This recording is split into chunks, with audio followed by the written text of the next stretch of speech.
Hello, good evening, and welcome to the Fatback 4 Daily. It is your Thursday night show. Only a couple of days to go until this massive game between Liverpool and City at Anfield. This show was brought to you by Paddy Power. It's a bookies, a website and an app. Please gamble responsibly, and if you do so, try to do it with Paddy Power. Tonight, the show was a little bit different. We've done a couple of kind of previews, people's views on it and stuff like that. But tonight, what we're going to do is we're going to have a look back at old Liverpool City games, whether that be at Anfield or at the Etihad or anywhere else that we've played them. Your favourite goals, your favourite games, the ones you've been to, the ones you would have really liked to be at, all that sort of stuff.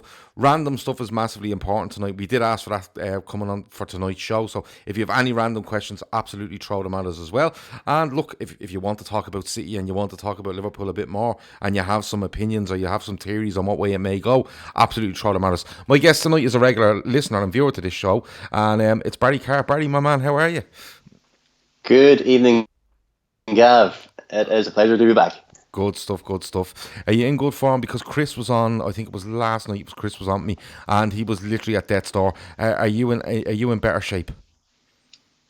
I'm not at death's door, but I'm definitely battling something. Are you, right, everyone seems to be having it. I had it as well. I was in a bad way this morning. I've recovered a little bit more.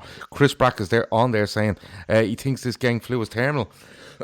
Listen, all we can do is hope that Chris can last until Sunday, and hopefully we go and get the win. Toxic Calamari says good evening. He also says Mbappe 2020 is back on the timeline. Yeah, I've seen stuff like 215 million, and Liverpool have that money just resting in their account, waiting to make that move. But look, we're gonna talk about all Liverpool games, Liverpool versus City, because you know it's the biggest. It's not the biggest fixture in the Premier League. I still think United and Liverpool are, but it's becoming the most important because of the way the two teams are. You know, but when you go back, it's probably 10 years since City got taken over with big money, and they've progressed massively over those 10 years, and we've had some really, really good games against them. But if you want to go back beyond that, you absolutely can. I probably will. So we're going to do that. Favourite goals, favourite games, you know, anything. There was something on our timeline today about Anfield atmospheres, you know, best one you've been at, best one you've seen on TV, one you wish you were at as well. So there's loads of stuff to go in there. But as I said, the random stuff is very, very welcome tonight. Also, in the last 10 minutes of this show, I want to get people to give me what their bet would be for the game at the weekend. We're trying to build this charity bet for the weekend, Liverpool versus City. So I'll give you the heads up when that comes along. Let me see. Chris Brack says top two are 4-3 at Anfield when... Oh, sorry. His top two are 4-3 at Anfield when Salah lobbed Ederson. The other is the League Cup semi-final victory 2-1 with the Bellamy winner. I remember it well. Bellamy was absolutely brilliant that night as well. Glenner says, I was at the Etihad for a Liverpool game, 0-0, dreadful game. We want your best one, not the ones that depress you. Glenn, let me see. John on YouTube says Van Dijk and Origi not involved in training today. Little rest, it'll be fine. It'll be fine. Toxic Calamari says Kite winner at the Etihad. That was 08-09. It was one that actually popped into my head. But do you know what? We'll start off, Barry, because I have to give you a shout on this game, as I do with all guests when we're running up the big games like this. And I always ask the same question: how are you feeling about it? What stage of nervousness are you at? Are you like Stephen that does beyond this chat and he's like, no, we're bashing these? What state are you in at the moment? First of all, I just want to compliment you on your wall behind you. It is absolutely glorious. Thank you. Just get that one out of the road first. That's with thanks to Entire Design. Jimmy gave me the designs to use to put on canvases, so a big shout out to him at Entire Design. He has some really, really good stuff. Get following that, fellas. Yeah, I watched on with intrigue last night at City's performance last night, because you're absolutely hoping for Kevin De Bruyne's leg to get broke or something like that. I just thought the way that game finished was, it was just a case of let's get out of here unscathed, try and not lose any more players, and try and get out of here without losing the game. And the way they wasted those final 7 minutes was an absolute act of pure beauty. I mean, the one in the corners, one in the throws down the corner. They must have spent about 5.5 of the 7 minutes down in that corner. Expertly done. But I just want to say I'm more excited about this game than I am nervous. I think they're walking into the Lions' den. I think the bus trip up to Anfield will probably be atrocious. Lively. God help them. I hope they've armoured that bus. I want to say, please, folks, restrain yourselves. Make it noisy. Make it smoky. Make it hard for the bus driver to see. But do not be launching any Copperbergs at any buses this time, please. Let's get them in the stadium, but make sure they're rattled. I'm excited for this game, and we're getting them at a good time. We're at our absolute shithouse best, scraping wins against Leicester, Spurs, Arsenal, and Aston Villa. Yeah. How about them Reds? Yeah, and you know what? It comes with another international break after it, and it's one where you can kind of leave everything out there. You know, I know players will go away on international breaks, but it'll be the last game for Liverpool for 2 weeks, so it's one of those where you're not kind of looking, going, we have a Genk or a Salzburg or Napoli or anything on a Tuesday night following it, or a Wednesday night. It's going to be one of those where everything goes into this one. Apparently, Virgil van Dijk is meeting the royal family, the Dutch royal family, so that's why he wasn't involved in training today. Okay, cool. He's off meeting royal families. That's a good reason. Yeah, Chris Brack says he's halfway through Paul Tompkins' book, Mentality Monsters.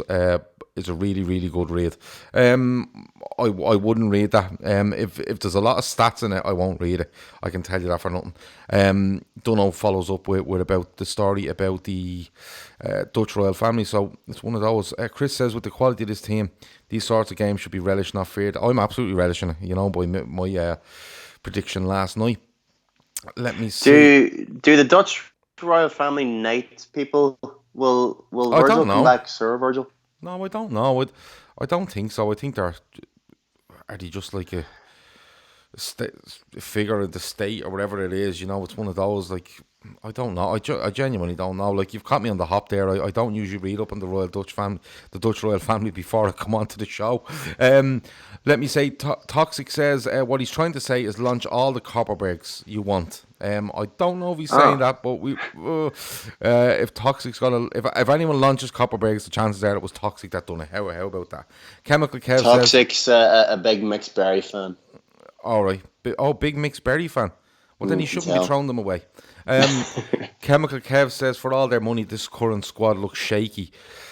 There is issues there, Kev. I'm going to be honest with you. I said this last night. I think there is issues. I think the culmination of it being with Laporte out, and he's actually going with he looks like he'll go with a midfielder instead of an actual, centre half, in the centre half position. Which one will it be? Will it be Rodri or Fernandinho? Well, you see, the thing is, Rodri is considered a doubt. He's only back in training. Apparently, he's back out on the training pitch. I'd be very surprised if he risks Rodri in this. The game that the pace that the game is. But going as to you go say, at. it's international break. So yeah, but what I mean by that is I don't not injury wise. I mean, a fella that's been out for it's a couple of weeks now. He's coming back. He's probably had 2 to 3 days training, sharpness, and you're weakening your. He's a good player, but you're weakening probably the intensity your team can have, the mobility around the pitch. He's probably not going to be going in at full throttle and everything because he's worried about pulling. I think it was a hamstring he done, was it, or a groin? I think it was a hamstring, but I'd be very surprised. You go with Fernandinho at centre half with John Stones, I think, which for me, just what does it say to the other guy there that I don't rate? His name's gone completely on my head. Otamendi. What does it say to him? He's a centre half that's been around years. He's won leagues with City, and they're putting 34, 35-year-old Fernandinho in there instead of him. Connor says, any word on Rocky 4 yet? I haven't got to it. I tried to watch it on Sunday night and then something come up, so I didn't get to it. Toxic says, Rodri is injured, so he's going to be in the starting 11, injured in those little what you call them points you put on the end of each He's word. missing a few of the syringe emojis. Is that what you're trying to suggest? Yeah, no, Toxic. and he also says mind games by City. I don't know if it's mind games. I think Klopp will have his team that he want to pick, and I think he'll have them prepared for all eventualities. Whether Rodri does play, whether he actually goes with Otamendi and Stones and puts Fernandinho in midfield because Rodri won't make it. Whether David Silva doesn't look like he'd be there, so he'd be trying to equip the team and have them ready for regardless of whatever comes out of the City. Because let's be honest, if they hadn't got the injuries, you'd still be trying to guess who they were going to play anyway. You know that kind of way. Chris says, I think January will be massive. All of the traditional top six could do with a player or two. We'd like one more attacker. City need more defenders. Spurs and Man United need loads. Yeah, but January's traditionally a very, very hard place to. Imagine Leicester spent some money. Well, they have it. Because they never went and spent all that Harry Maguire money from they got a check for 80 million. Yeah, and up front.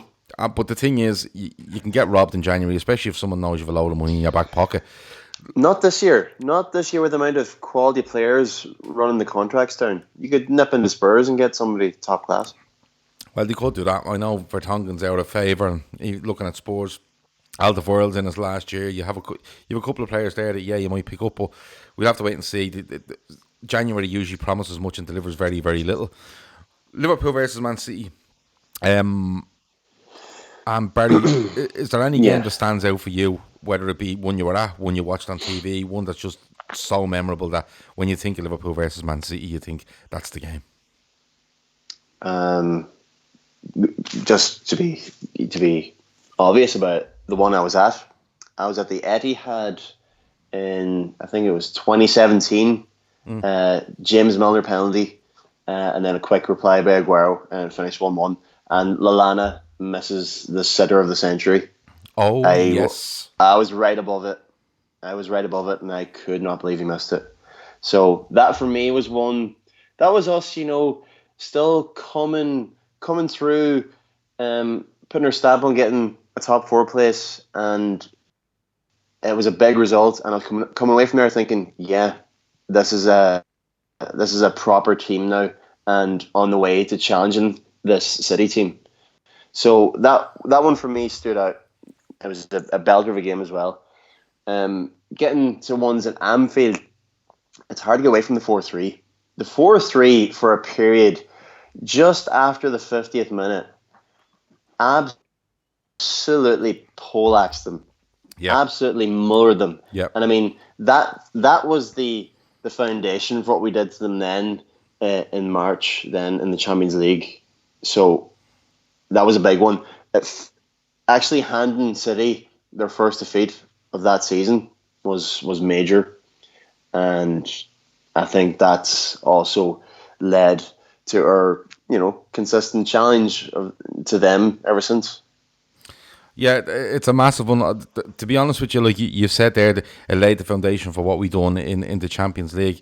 The Salah goal at the Etihad, when we weren't good in the first half. City get a goal in the second minute, and it makes it 3-1 in aggregate, and they think, we're onto something here. Liverpool hold out and slightly get back in the game as the half goes on, and then the second half starts, and Chamberlain to was this. Chamberlain to Mane, through the legs. He should have probably had a penalty, and it drops to Salah. He takes a touch, and as I think it might have been Otamendi came across, he just dinged him. It was the first time he did that finish as well. It was the first time he did the dink. And he kept trying it then, didn't he, for a good few weeks afterwards? But sure, he did it against West Brom. He did it against Roma. He was doing it every chance he got. Then every time he got it, he was looking for the dink. But that one, when that went in, just, do you know what, like, I remember I watched it at home and I just went absolutely berserk, and then watching the replays back, and you can just see the Liverpool fans, especially when they showed it in slow motion, there was just bodies everywhere because they knew that was it, and Liverpool enjoyed themselves for the rest of the game, and Firmino topped it all off then. And then even after the game, there was videos on Twitter of lads outside the Etihad, and I think it might have been a Burnley fan was walking past and could hear this singing from the Liverpool fans, and they knock it up a couple of levels, and you can hear him even saying fair fucks to them. That's you have to come down a couple of flights of stairs in the Etihad, so you're singing for a long time getting out of that stadium. Yeah, it's just these are all together for quite a long time getting out of there. So that memory. That's That memory what we're here was just cheering. madness. Toxic says 3-2 in 2014 at Anfield. What a game! Yeah, that's the game where Sterling scores early. I think Skrtel gets a second, and we're all over them. And we should be out of sight at half time. They get back. They're brilliant in the second half. And the player that changes for them, funny enough, was James Milner on the day. He comes on and he starts playing little triangles around us, down the sides of us. I know we get one back through David Silva, and then I think it might have been an own goal by Glenn Johnson. Made it 2-2, and then Coutinho pops up after that company mistake. And I genuinely thought that day, that's it, Liverpool are going on to win this title. Oh yeah, I was balling my eyes out that day. I thought we'd done it. Yeah, I thought it was done. I genuinely did, and and then it's look, but what a game that was. That just went Liverpool completely on top, City completely on top, and looking like they could probably go and win it. Yeah. And then Liverpool's grab it at the end. It was just, I suppose it just symbolised the season, didn't it? The way it went, the way Liverpool were that day, and the way they were all that season. It was just mayhem from start to finish in every game. It was mayhem. It was just the weight of momentum, just the rate of wins Liverpool were on at that stage. They did believe they could keep going, Yeah. Just to fall on from that one, the following season we do it again. Philippe Coutinho pops up again, and Henderson scores the same day. Funny story about that one. Goal goes in, and I'm celebrating, and sister comes in filming me, and she just catches me in the act of just screaming and flinging my head forward, going, "What an effing player!" Yeah, Coutinho that day. Henderson gets a belter as well, doesn't he? Yeah. Henderson gets our first one. Henderson scores a belter of a first goal. Yeah, and then they're both similar goals, because Henderson comes inside off the left and bends one in the top corner, and then Coutinho comes in off the left as well, doesn't he? And bends one. They're two very similar goals, if I remember right. Well, Joe Hart's left flailing for both of them. That's all that matters. Because he's a fucking terrible goalkeeper. Let's be honest about it. And I don't know what anyone ever seen him. I really don't. Chris Brack says, I think Klopp's first league win was the 4-1 at the Etihad. Made people sit up and pay attention. We tore them apart that day. Isn't that the ones? Bobby's first goal. Bobby's first. Coutinho gets one. Yeah. Coutinho back heel from Emery Chan. Yeah, and that's Skrtel's volley. Yeah, it was. Who was the centre half? The centre half got the own goal. He was the big money signing. He was that big. He ended up on loan. Mangala. That's the one. Yeah. I think Lucas gives it away to Aguero near the end of the first half, and they get one back to make it 3-1. But like you said, Skrtel smashes in a volley. Let me see. Is this the first time we're favourites going into a game with Pep City? Asked Carl. Oh no. I don't know. No. I wouldn't have thought so. I don't think so. No, I don't think so. I'd say it was very, very close last season with that 0-0 draw. I'd say we were very close in the betting. But no, I'd say, I'd say it's been close though. I wouldn't say. Could you see teams being like odds on, proper big odds on odds? I don't. I really don't know. But in the bookies market, would Liverpool be slight? I would say they're slight favourites for this Sunday in the bookies market. I haven't looked it up, but I'd say I haven't looked, but I'd say they're slight favourites. Even with 10. Yeah, even with City's problems. City 11-8 maybe. Yeah, even with City's problems, I still see the betting being very, very, very, very, very close. City's problems at the back, their attack is still intact. That's fine. Yeah, well, that's the thing. If they can get the ball into the middle to top end of the pitch, they've no issue. That kind of way. The problem they have is how much they commit. You see in Pep last season with a full team to pick, and he came to Anfield and he looked for the draw, and he went out to get that draw, and he nearly won it. But I think it would have been undeserved if he won it. But we'll have to wait and see what he does on Sunday. Kev O'Sullivan says Coutinho and Bobby tore Mangala a new one that day. They did. They ran all over them. Let me see. Stephen Kingsbury said 6-0 at home in October 95 after winning 4-0 days earlier at Anfield in the League Cup. Jeez, that's a great memory, Stephen. Jeez, fair play to you. That's 20. What's that? Very different Man City and very different Liverpool then. Yeah, absolutely. 95, 96 Liverpool would have been very, very good in 95, 96. Kevin says he says that he reckons the betting will be even on the day. The bookies say that they are favourites, says Lax. So that's interesting. If anyone wants to get me up the odds, I'll get them up on Paddy Power now and we can have a look at them. Absolutely no problem. But quick question: Has anyone taken the 4-9 about Aston Villa in the Carabao Cup yet? Aston Villa are 4-9. Yeah. To beat us 9-4 on. Yeah. Yeah, no, I take it. What we must be 3-1, then are we in that game? Not as big as that, but yeah, it'd be close enough. Yeah, you know. But you'd be absolutely taking 4-9. Well, Chris Brack says Paddy Power have LFC 8-5, Man City 6-4, and a draw 5-2. So City go in as favourites. No, City, Liverpool go in. Slight favourites. Okay. Liverpool go in. 1, 2, 4. Yeah, City will go in basically 1.5-1. Liverpool are 1 3/5 to 1. So yeah. 1.6 and 1.5, so they have City down as favourites going into this one, which is very surprising considering Liverpool's home record and of course the issues City have. If people have random comments, random questions, throw them in. We have about 10 minutes left, so it is time now for your random questions. Throw them at us. I know Barry likes them, I love them, and we can do a few minutes on that. Any other games? Random question for you, Gav. Would you rather have breakfast items in the evening or dinner items in the morning? Oh, breakfast items in the morning. No, sorry, breakfast items in the evening or dinner items, obviously evening items in the morning. I'm going to go with evening items in the morning because I'm thinking. I'll tell you why I'm thinking that. How many times have we all been out, had a few drinks, came home with some sort of takeaway, which will probably be considered an evening item, and you've eaten it the next day with a hangover and loved it. So you could kind of, you could survive on that, couldn't you? Well, what would you go with? Oh, I'm all over a mixed grill in the evening time. Yeah, Chris sausage, bacon, egg, pudding, chips, beans, whack it all on in the evening. Okay, well, Toxic and Chris back you up. They both say breakfast items in the evening. But I don't know if you've thought that through, lads. You know, you're limited in the breakfast items, aren't you? You know? Oh, there's quite a variety. Dunno says, how long do you cook a large boiled egg? What's your system, I suppose, for cooking a large boiled egg? Mine is pot of water, boil it until it's properly boiling, drop the egg in, 3 minutes, 15 seconds, take it back out, your job's done. Easy. But throw it into boiling water. People put it in cold water and let it boil. No. Straight into boiling water, 3 minutes. 3 minutes up to about 3 minutes, 15 seconds. Time it on your phone and just whip them straight out.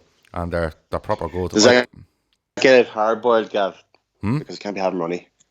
I can't be having runny eggs. No, it just comes out nice. Just nice, yeah. Stephen Kingsbury says nothing better than a bowl of cornflakes at 10 p.m. That's a fair point. Right. That is a fair point. Well, I done that last night actually. It wasn't cornflakes, it was Special K, but it was, same difference. There's some crazy dude at work that sticks the cornflakes into the microwave. Yeah. Oh, do you know what I hate? And I can't abide by this. But do you ever see people that make a cup of tea and forget it, and they just whack it in the microwave to heat it back up? Do you know what I've done? I can't. No. Do you know what I've done though? Go on.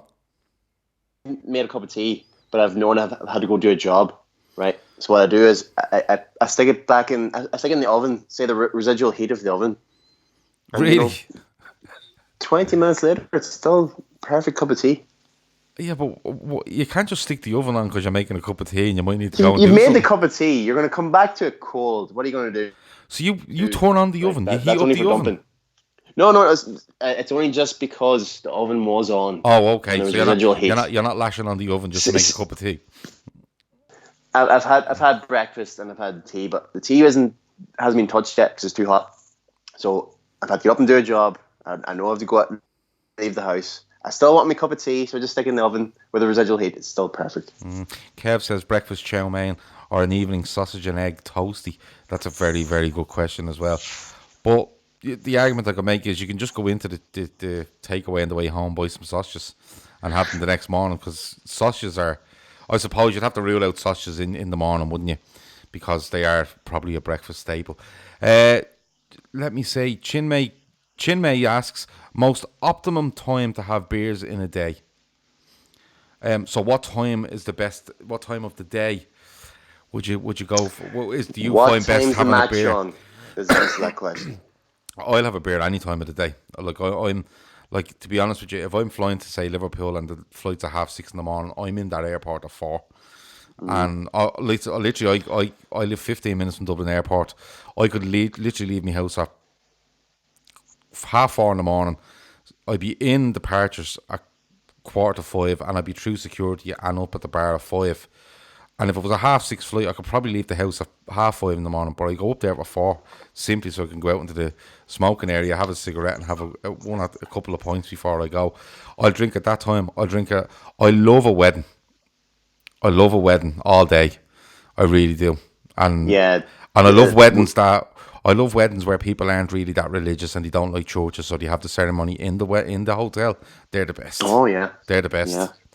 So weekend past there. Yeah, I was at a wedding and checked into the hotel, got some cans, a couple of cans in the room, and then down to the reception. So you're talking, it was 2:30 in the afternoon when I started.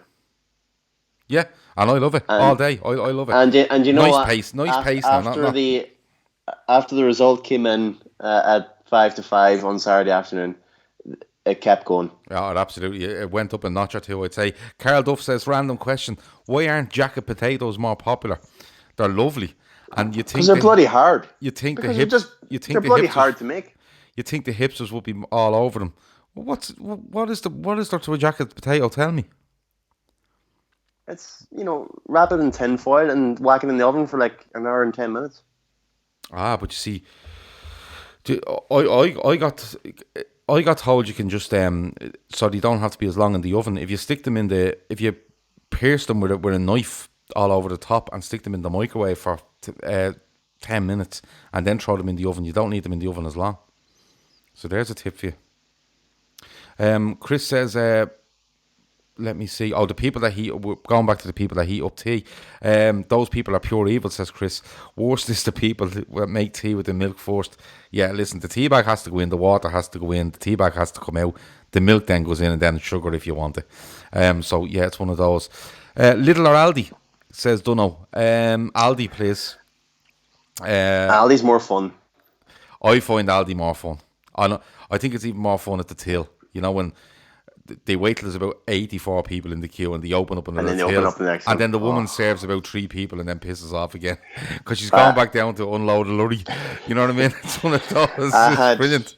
I had 5 items clinging to my chest, and there was a lady with an absolutely wedged trolley. I mean, the stuff was falling out of the trolley, and she let the fella in front of me go. He had maybe 6 or 7 items, so a couple more items than me, but then she just pied me. Off she went straight onto the counter. Yeah, no, it's horrible moment. For Chris Brack likes Aldi. Dunno likes Lidl for beer. I've never really been in there, Dunno, for beer. In Aldi, they do a good range of stuff, but I just think Aldi's fun. I love the middle aisle. The middle aisle down the back with all the random stuff. And your less than €1 cans, are you Galahad or Excelsior? Neither. What? This is Aldi, isn't it? Well, Aldi's version is Galahad and Lidl's is Excelsior. Right. So in Aldi, I came across one, and I'm nearly sure it's called Saint Etienne.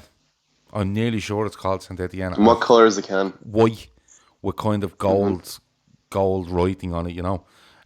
Gold and red, if I remember right. Saint Etienne, I think it's called. Is it a lager? Yeah, it's lovely. It's lovely. What price is it? 60 cents a can, probably. Ah. Yeah, about that. That's cheaper than Galahad. And then they had a wheat beer in Aldi, which was like a brown bottle with an orange sticker on it, which was great. And then there was another one which they done a Pilsner and a kind of wheat beer. version of it. The Perlenbacher and Needle's not bad. That's the Pilsner. Yeah, I think this is. It's one of those backers, but it's good. But Aldi down the middle aisle, I've come out with all sorts of stuff, like genuinely. I'll come home and my wife will be like, "You're never going to use that." Yeah, and I go, slow cookers. Yeah, be in the shed. I use a slow cooker every week. Dehumidifiers. Yeah, all sorts of stuff. I come home and say to my wife, like, "Oh, they had like a jacuzzi down there." And she's like, "What the fuck are you talking about? You know, you can't just go buying jacuzzis." And I was like, "Yeah, but it was a great deal, you know." And you know, double blow up beds and stuff, mad stuff. But I kind of have to stay away. Yeah, absolutely mad stuff. Like Aldi German Pilsner is really nice. Chris does a Pilsner, but they also do a kind of a wheat beer version of it as well. I can see it's like nearly a black bottle with a gold label on it, and I can't remember the name of it, but it's really, really good. Any more random questions? Absolutely throw them in. I love stuff like heating up tea and eating sausages at night, and you can't eat Special K in the morning anywhere or anything like that. I love all that stuff. So if you have any more of them, we'll go for another 10 minutes. Will we, Barry? We've nowhere else to be, have we? No, that's right. I'm on my own. Yeah, so am I. So yeah, we'll do another 10 minutes. What I'll do is tomorrow night, Friday night, I'll leave the bets until tomorrow night. We'll have a good look at them tomorrow night, all right? Barry, before any more random questions come in, and they will come in because I've full and utter faith in the lads watching here on the live chat. Going to ask you a question, and I'm going to ask all the guests. I do it every week when there's games coming up. Give me a lineup for Liverpool and give me a prediction. Going to be rather boring. It's just going to be all the lads, isn't it? The midfield is the only quandary. I'm well tempted to put Ox in, but I just think he'll just revert to default settings and it'll be Fabinho, Henderson and Wijnaldum. And a good thing is Henderson got a rest. Fabinho got his rest on Saturday. He got the full 90 against Genk. I think Wijnaldum got the full 90 and wasn't... he took it easy. He was kicking back on Tuesday night, and Salah getting the 90 was good. I was happy to see that. He's definitely ready for a crack at City, and I think he's just ready to absolutely, he's ready to unload like 2s and 3s and teams now going forward. I'd be fearful if I was like a Palace or a Brighton. Yeah, he's coming into that form. I think Gomez just hasn't done enough to work his way into my team, so I'm just going with Trent, Lovren, Van Dijk, and Robertson. Okay, and a prediction for me? Super confident. I think we'll have an absolute grip of them.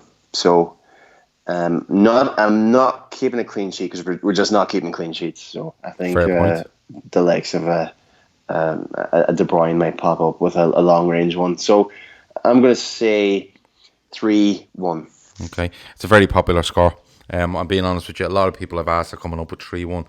They feel Liverpool have goals in them, but they also feel that City, because they are so good, and you have to say they are good, they will find a way of scoring one, especially with us being, 3 clean sheets in 18 games a season or something. I read or heard somewhere. But does that worry you at all? Because I think an awful lot of people are making more out of that than what it is. Do you know what? It doesn't worry me. I think if we had 15 clean sheets in 18, you'd be kind of waiting for the bubble to burst and go, this could be this weekend. Whereas it could be the opposite. Now, don't get me wrong, City could go out and score 3 on Sunday. They could. They could score 3, they could score 2. We might go and score 3 and 4 and beat them. But I think if you're waiting for the bubble to burst, it can have that effect on fans, I suppose, more than the players, because they'd be uber confident going into a game like that. But it might be a weekend where we just go, no, we're not fucking conceding now. This is, if we're going to make our mark, we're going to make our mark on both ends of the pitch. So it could be one of those. But 3-1 is a very, very popular score. Chris Brack has changed his prediction to a mad 4-2 win for Liverpool. Couple of random questions. I did see Chris saying that his mate went to, I think it was Lidl or Aldi, to get bread and come back with 4 wetsuits. That genuinely, that can happen. Kev O'Sullivan says we use a lot of Aldi tools in the garage. Stuff you always lose: screwdrivers, lump hammers, phase testers, plus the oddball stuff. Some of it is all right. Yeah, I do loads of that. Dunno says McMuffin, yes or no? McMuffins. Barry, go. Sausage and egg McMuffin, yes. Okay, so they do they do a double McMuffin and a normal McMuffin. Am I correct? Yes, I do. Okay, so on the standard McMuffin, is it just sausage and egg, or is it just one thing like sausage? It's a sausage patty and a flat egg. Okay, and then between a muffin. Yeah, and then what's the double McMuffin? Do you get something extra? 2 patties of sausage. Okay, right. Well, do you see, that's why I'm asking, because I always go in and ask for the double one. The simple reason being, I'm not a big egg eater, so I do go in and go, can I get a double McMuffin, but I just want sausage and bacon, please. And they do it for you. Do you have the touchscreen in your local McDonald's? Yes, but I stay away from it as much as I possibly can. Oh, really? Why? Because it's ridiculous. You know, just go up and tell the woman what you want, and she goes and gets it. Oh, but you can customize on the touchscreen. Yeah, but I'm not customized. I'm in there to get a McMuffin, mate. I'm not in there to fucking type my life story, you know what I mean? You know, by the time I press menu, find McMuffins on it, customize it, I've gone up to that man or woman and said, double McMuffin, no egg, just add bacon, and they go and get it and they come back. You know what I mean? It might be handy when it's really full. The place is full and you can do that, and I don't know if they skip the queue or what. I really don't know. Sorry, Chris Brack says a breakfast wrap for me from McDonald's. Never seen them, but I will go and investigate. Somebody else asked there, the worst meal you've ever made. Have you ever made a meal and thought that is horrendous? Me, personally? Yeah. Yeah, I have done some really shoddy things, yeah. Okay. You know, you go over ambitious and you've gone out of your depth altogether. Yeah, I've done that. I'm a decent cook. I have to say, I like trying new things, and I did go through a phase with frozen pizzas. You know, like your Goodfellas pizzas from the supermarket. I went through a phase of just deciding that these should only take 7 to 8 minutes to cook, and just taking them out of 70 minutes, biting into them. They were still cold, and going, "What the fuck is wrong with this pizza?" It clearly says on the back of the box, 15 to 18 minutes, but I was just refusing to have it. So 9 minutes it was getting max, and I must have done it half a dozen times until I thought, will you stop? You're now trying to eat cold, fucking frozen. It's still frozen. You've given it 8 minutes in the oven. So, but cooking wise, I've never cooked something and handed it over to someone and thought that's horrendous. I genuinely haven't. Chris Brack is getting extra hash browns. Not a massive fan of the hash browns in McDonald's, and the tea is appalling. Let's be honest about it. As an Irish person, the hash browns are a tad greasy at McDonald's. One criticism of them. Yeah, and as an Irish person, if the tea is not right, it just ruins everything. It can ruin your day, But I believe the coffee at McDonald's is amazing. So the coffee's unreal at McDonald's. I don't drink coffee, but I heard it is good. Collect your stubs and you get free. Yeah, your 7th coffee will be free. Oh, very good, very good. Does that apply to tea? I would say all hot beverages, yeah. Okay, cool. Avo says, if City turn up to play a game, we'd have a true measure of how much we've improved. Not like United and Everton who killed the game. That's a fair point. A true measure of how City have regressed as well. Well, if they turn up and try play with the team they have there, they are missing one or two that are massive for them. I think Laporte's the most important player, probably bar Sterling. I genuinely believe that he's that good for them, because when you're putting centre midfielders in to replace him because you don't trust the other centre halves, A, to defend, and B, to defend with each other, you're having to put a midfielder in there to talk him through a game. It's bad form. Barry's or Lions tea, says Kev O'Sullivan. That's a big question. What are you going with? Well, I am Barry, so obviously I'm going for Lions. I thought you were going to say, well, no one can fucking, it has to be Barry. I don't see the massive difference in the two of them. I'm going to be honest. It's your pyramid tea bag or your square tea bag. Yeah, well then, whatever one. Who has the square one? Barry's. Right, well, Barry's is demanding. The pyramid tea bags, it all fucking goes in the cup and it all gets squashed to the edge of the cup and then just taken out. My woman has the habit of busting the tea bag, so the bottom of every teacup is absolutely laced with tea leaves. Yeah. Does So you spit out the last mouthful of tea every time. Well, I don't notice much difference, but I do prefer a square tea bag. And to be honest with you, you can give me any tea bags, just put them in the kitchen and I'll use them. Dunno says Cork one. The Cork one is one of them from Cork. I don't know. Is one of them tea bag makers from Cork? I don't really know. It must be Barry's because Kev is from down that way and he says good lad Dunno. Barry's The all box day is long. red, so maybe it is. Maybe Yeah. it's the Cork one. Yeah, I don't know. I don't care where it comes from. Does anyone remember the coffee flavored club biscuit bars from the 80s and 90s? Says Stephen Kingsbury. Absolutely not. I don't know. I Can't wasn't imagine that was a big seller. is this the Club Milk, like the yellow Club Milk bar? Is this what he's talking about? You know your thick, the short club bar that comes, a big multi-pack. Yeah, I know what you're saying. Yeah, but it did. I can't say I've tasted the coffee flavored one. No, either have I. I did prefer the Cadbury's version of it, which was the purple snack. It was called a purple snack, wasn't it? The small little purple snack. I much preferred that. I have to be honest with you. I think that's the end of the random questions. We've covered Liverpool and City and our favourite stuff, and we've just had a nice night of it tonight. I'll be back on tomorrow night at 10. I'll organise a guest tomorrow, and we'll have to do a proper look at where both teams stand going into the weekend. There won't be a show on Saturday. The Fatback 4 will be back on Sunday, only on YouTube though. It won't be on Periscope. It will be only on YouTube. So the main Fatback 4 show on Sunday nights now will only be available on YouTube. So if you are going to listen to it live or watch it live, make sure you subscribe to our YouTube channel. And all the other daily shows will be on Periscope and YouTube. But we're just going to move the Fatback 4 to YouTube only. Chris Brack says he misses the original Milky Way chocolate bar. Much better than the crap white scent that we have now. I haven't had one in years, mate. The Stubby Club bar was lovely. Used to get them in the bar as a kid. I genuinely think the purple snack was better. I really, really do. Before we go, Barry, if I was to ask you to give me a bet for the weekend, and I know I will look for this tomorrow, what would you go with? Let's see. Now, just to let you know, this is the way I'm breaking it up now. I'm putting €10 on a realistic bet, right? Yeah. Like nearly like not even money, but not far off it. Like a search. Yeah. I'm putting €5 on something that may be 7-8 to 1, and then I'm putting €5 on something that might be between say 14 and 20 to 1. That's the way I'm doing it. So you can choose any kind of area you want there to give me an idea.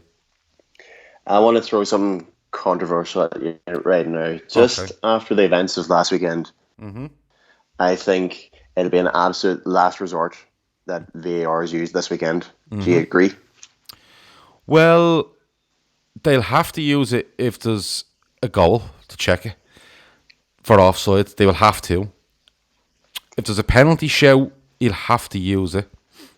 But I'll put it to you this way: if someone's fouled on the halfway line and the other team goes up and scores, they won't check it. They won't overrule it, like Origi at Anfield. That's the way, our Old Trafford. Sorry, that's the way I think it is.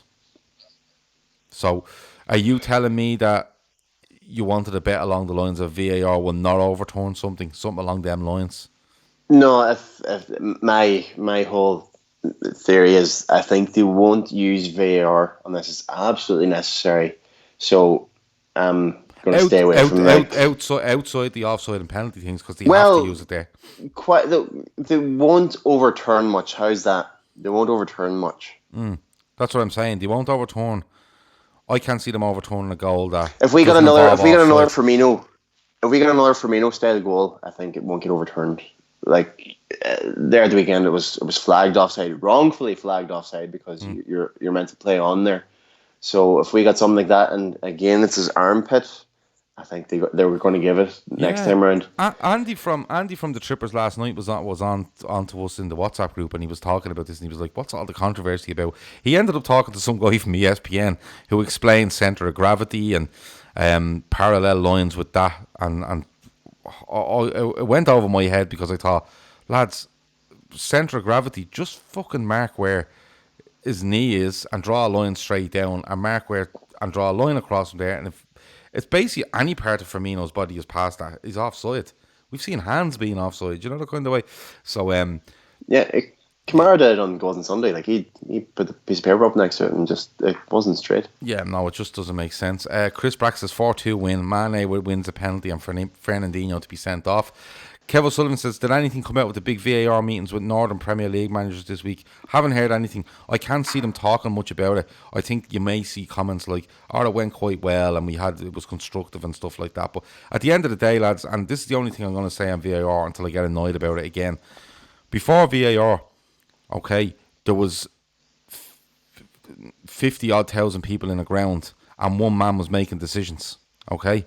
And you didn't know why he was making those decisions. VAR is in now and there's 50,000 people in that ground. They're looking at a screen to see what decision that man in the middle has made, along with another man that you don't know who it is, and you don't know why they've made them decisions. VAR has done nothing, lads, apart from offside, which is now being looked at and it's getting a bit hairy, and penalties where you're going, sure, we can just argue about that down the pub anyway. It's to me, it's gone nowhere. It's really gone nowhere, and it's going to take a hell of a lot to change my mind on it. How many goals have you seen scored with an armpit? None. But listen, I've seen. Didn't Spurs have a fella with his arm offside? You know, lads, it's all over the shop. Just listen. Be safe in the knowledge that it's all over the shop, and it won't upset you as much because I'm literally at that stage now. It is completely and utterly a farce. And that's that. And if anyone wants to argue with me, drop me an email to lfcdaytrippers@gmail.com. I would take your details and I would genuinely come on a show and argue with you for an hour over it. Genuinely. The Dele Alli handball can happen. And so it's no surprise. One of its biggest supporters, Jamie Carragher, is now starting to turn on it. Yeah. It's a mess. And look, people said it was going to take the argument, and a big argument for it was, it'll take out that argument in the pub afterwards, and it'll take out the controversy and the discussion, and you know, and the not even banter in pubs, more, you know, debate. And it hasn't. We're debating more than we ever have, and it's simply we're literally just, instead of one referee making a decision in his own head and not telling us why, we've two referees making decisions in their own head and not telling us why. That's the only difference. And genuinely, that's the only difference. Avo says, Bobby to score no look armpit goal. If that happens, amazing. Yeah. So my bet, Gav, eventually for you. I'm going to go Manny first goal and Liverpool 3-1. Okay, I'll write it down. I'll get odds on it. I have to give a list in to Ian tomorrow, so I will definitely put that down as one. And Manny absolutely has to do the celebration. Oh my God, please, Sadio, please run over and dive in front of Pep Guardiola. Yeah. Chris says you should get a referee on to discuss VAR with you. There would be fireworks, Gav versus Martin Atkinson. Listen, I would get on to Dermot Gallagher. He's actually as Kev O'Sullivan says there, it's still a people problem. The tech is exposing them, but it's not exposing them. You see, that's the thing. It may be exposing them to me and you, but there's nothing changing. You know, you're not seeing Martin Atkinson or John Moss being relegated to the Championship or League One. It's not happening. They're actually using it as a decent backup for themselves without wanting to use it. It's hilarious. Atkinson's actually got a game this weekend as well, which is diabolical. Of course he has. Because you have to remember, all these fellas have to be trained up on this now. So it's not like you can just start throwing them out and bringing fellas up from League 1, League 2 referees, because they probably haven't been trained on it.